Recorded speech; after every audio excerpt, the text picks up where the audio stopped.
Off of the state schools. All right, good morning, everyone. Welcome aboard. It looks like everyone's in. The doors are going to close. Welcome aboard the tram. I hope you're all having a good morning so far. My name is Delphine. I'm going to be your tram car operator on the way up to the mountain station this morning. I want to first of all let you know that the floor is about to rotate. It's going to start moving to the left here in just a moment. And what that really means is that if you're at the windows, keep moving your hands to the left along with the floor, because it is the floor that moves, not the windows. As we head on up to the mountain station, we're going to pass 5 towers. After every tower, there will be a slight swinging motion, so just be mindful of that motion, be mindful of your balance, and enjoy the ride up.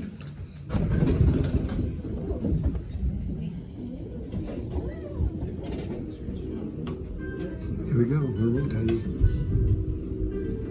Welcome aboard the Palm Springs Aerial Tramway and our new rotating tram cars, providing you with 360-degree views on your way to the top.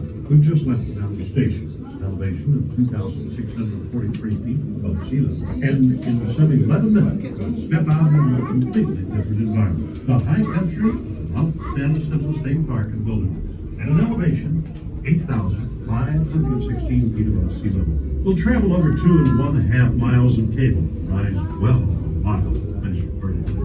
At the top, the temperature averages some 40 degrees cooler. The wildlife changed, and the trees, flowers, and shrubs. We'll travel over 5 towers on our journey. The tallest is Tower 1 at 227 feet, much the same as a 21-story building. It's the only tower accessible by road.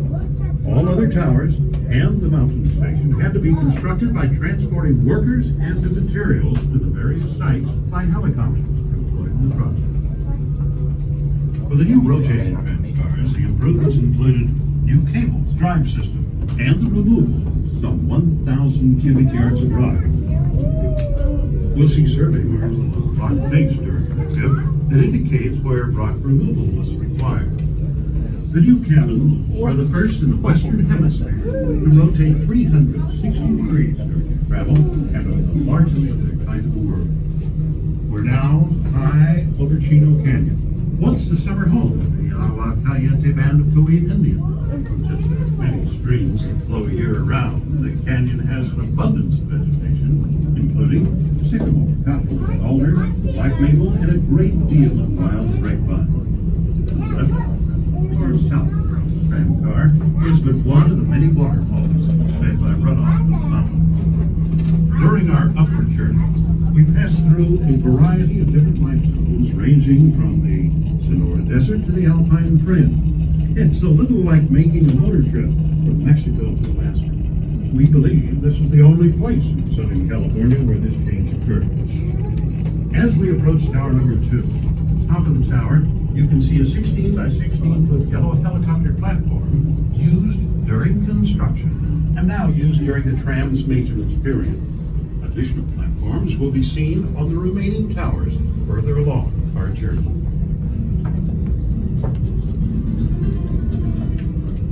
As you no doubt have already noticed, we experienced a swinging motion as the tram car transitions from the track cable over the tower saddle and back to the track cable. This motion results in the car moving from the flexible track to the rigid tower and back to the flexible track.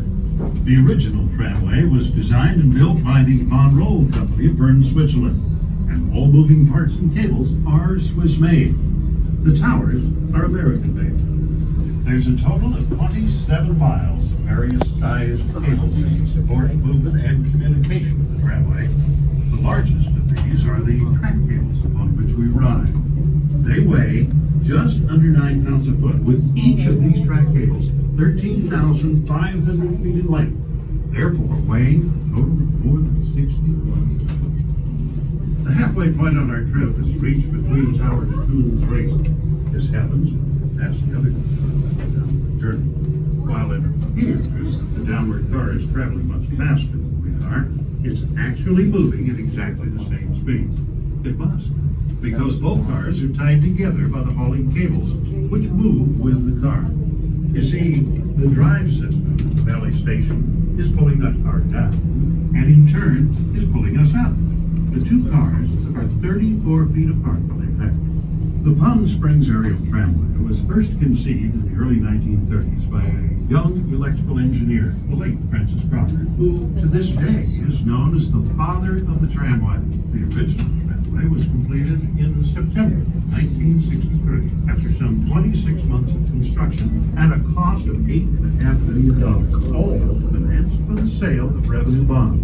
In April of 1998, the Palm Springs aerial tramway contracted with the Von Lowell Tramway to undertake the construction and installation of these new rotating tram cars at a total cost of $12 million, just as in the very beginning. No tax dollars were used, and the cost of construction and the operation of the tramway depends solely on its revenue.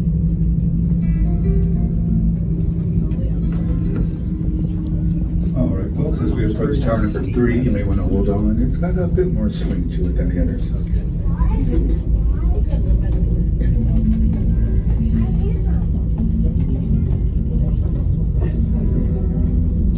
It is between towers 3 and 4 that we reach the longest span on our journey. The cables stretch for more than half a mile. Often, right, or north of the guard, is one of the most dramatic sights of our entire trip. The majestic spire of Pino Cathedral Rock.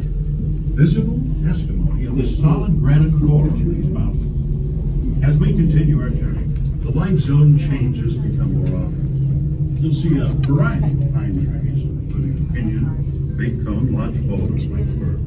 Natural residents in high country include deer, mountain lion, fox, bobcat, raccoon, and the California gray squirrel.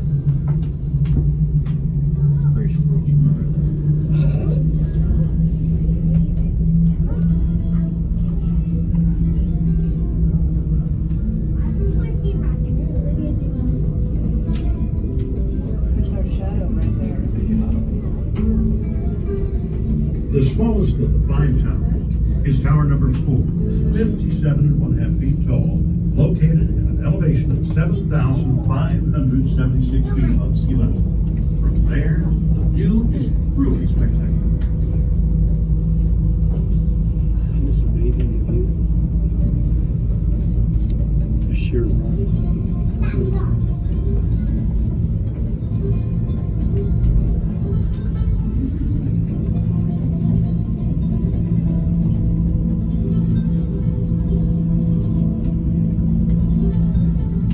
Below, you will be able to see the many desert cities of Coachella Valley, and as far south as the Salton Sea, some 50 miles away.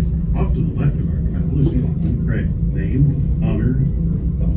And to the right of our travel is San Gorgonio, at 11,499 feet, the tallest mountain in Southern California. We are nearing the end of our journey now. Within the state park and wilderness are more than 54 miles of summer hiking trails and, in winter, many miles of snowshoe cross-country ski opportunities. This is, by the way, one of the very few pristine wilderness areas in Southern California and has been designated a national monument. Moderately easy trails found along the valley just behind and below the mountain station. For those who wish to venture beyond the mountain station, be sure to wear the proper clothing and hiking boots, and oh yes, please stay on the prepared trails so this magnificent wilderness setting may be preserved for those who follow. In the mountain station, you'll discover the top of the tram restaurant with one of the finest panoramic views in the West. A cocktail lounge is available, as well as a gift and apparel shop. A video on the construction of the tramway and its renovation is shown in the small theater every 30 minutes. From the first deep snow until spring, the Adventure Center is in operation with snow tubing, snowshoeing, and cross-country ski equipment rental. The center may be found by walking down the concrete trail to Long Valley. During summer weekends, state park volunteers conduct nature walks through Long Valley. Okay, folks, welcome to the mountain station. We're now 8,516 feet above sea level at this point. Now, as the car docks, it will bump the sides a little, so please hold on. So for those of you who have not been here before, you're entering on the second floor of a 3-story building. So if you go up the stairs, it'll take you to the observation deck where you can see the whole Coachella Valley. There's a restaurant, a cafe, and a bar up there. Here comes the bum. There it is. If you go down the stairs, it'll take you to the state park where all the hiking trails are. There's also a museum and 2 small theaters down below there as well. On this level, you're going to find the pictures we took at Magic Memories. There's also a gift shop as well as restrooms. And tram cars are now leaving every 15 minutes. You can hop on any one of those tram cars throughout the rest of the day to get back down to the Valley Station. Just meet up on the 2nd level there at the boarding area, and we'll get you on the very next car. We're going to exit out of the hallway right to my right where it says entrance. And they do ask that we go directly into the building. Please do not hang out here on the docks because we have more people coming out right after you. And that being said, have fun exploring. When is the last car down? 9:30. Thank you, guys.